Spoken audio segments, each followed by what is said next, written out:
All right, let's just jump right in.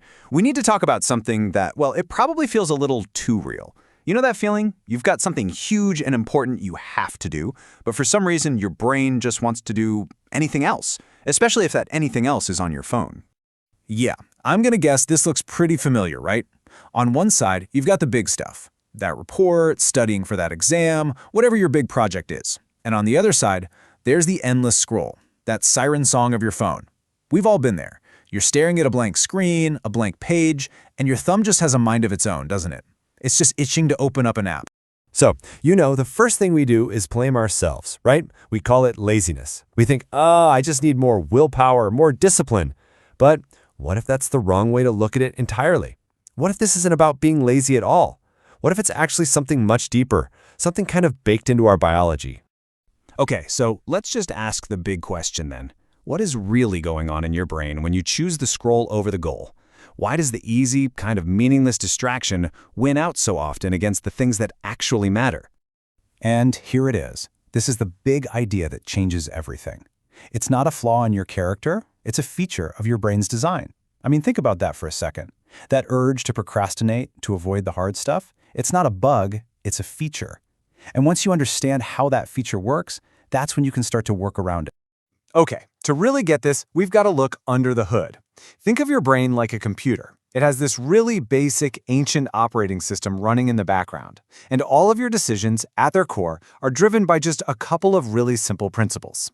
So, rule number 1 is something called the pleasure principle, and this goes way, way back. It's a survival instinct. For our ancestors, it was super simple. Seek out good things, like food and shelter, and avoid bad things, like a saber-toothed tiger. It's a pretty good rule for staying alive. The thing is, your brain still runs that program today. Only now, the pain it's trying to avoid isn't a predator. It's the discomfort of starting that difficult project. And how does your brain get you to follow this rule? Well, it has a secret weapon: dopamine.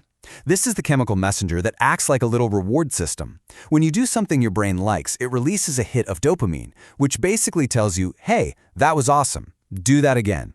It's not really the molecule of pleasure itself, but more the molecule of motivation, the thing that makes you want to get more. Okay, so what happens when you take this ancient, pleasure-seeking, dopamine-driven brain of ours and you hand it a smartphone? Well, you get what we're calling the dopamine trap. And this is where things get really tricky, because this is how avoiding your work actually turns into a habit that your brain rewards you for. Let's walk through this cycle because it happens so fast we barely notice it. First, you're confronted with something hard, the pain. Instantly, your brain's like, nope, let's find some pleasure. So what do? You grab your phone. Bam! You get an instant hit of something new and interesting. A funny video, a surprising post. That's when your brain releases a little hit of dopamine. But here's the most important part. The final step. Your brain learns from this. It just got a reward, and it makes a new connection. Avoiding that painful task feels good. And here's the scary part. This isn't just a one-off event. Every single time you run through this little loop, you're making that mental pathway stronger. It's like building a superhighway in your brain that leads directly away from your goals. You are literally training your own brain to sabotage your success. So in that tiny little moment, that split second where you choose your phone over your project, your brain is learning a lesson. And it's a lesson that is so simple, so powerful, and honestly, so dangerous. And that lesson is this: avoiding your goals feels good. That's it. Your brain just got a chemical treat, not for achieving something, but for running away from it. It's choosing the cheap, easy, instant hit of dopamine from a distraction over the much bigger but much more delayed reward of actually finishing the hard work.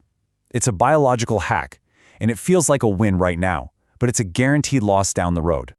And that right there is the dopamine trap. It's this perfect, vicious cycle where our old school survival brain gets totally hijacked by new school technology, and it creates a loop that is almost impossible to break just by trying harder. So, let's wrap our heads around this. Your brain, just by doing what it's designed to do, accidentally built this trap for you. But here's the thing, now you know how it was built. You have the schematics, you understand the mechanism. So the real question isn't why you're stuck. The real question is, now that you know how the trap works, what are you going to do to take it apart?